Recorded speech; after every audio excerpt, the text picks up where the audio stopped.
cara pietra stabilirò la fede che tu professi. Tra gli apostoli solamente Pietro ricevette l'incarico di impersonare quasi in tutti i luoghi l'intera Chiesa. A te darò le chiavi del regno dei cieli, ma queste chiavi le ha ricevute non un uomo solo, ma l'intera Chiesa. Da questo fatto deriva la grandezza di Pietro, perché egli è la personificazione dell'universalità e dell'unità della Chiesa.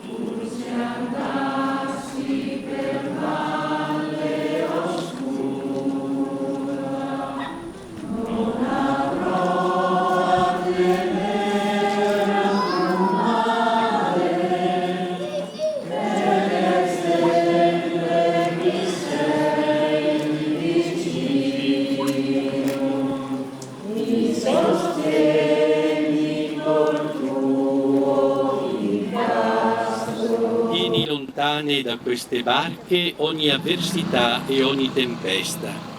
Preserva coloro che se ne serviranno perché possano navigare felicemente e sentire sempre accanto a loro la tua presenza.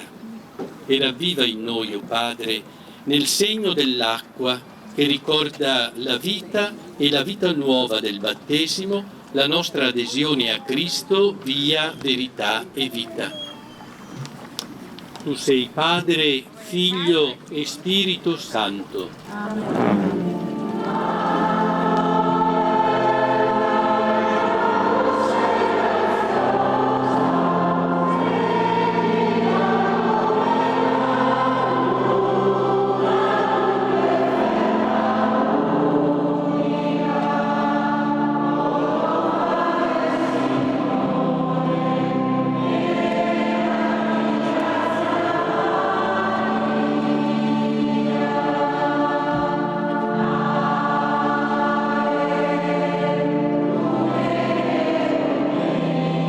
Abbiamo bisogno di riprendere il perdono nelle famiglie.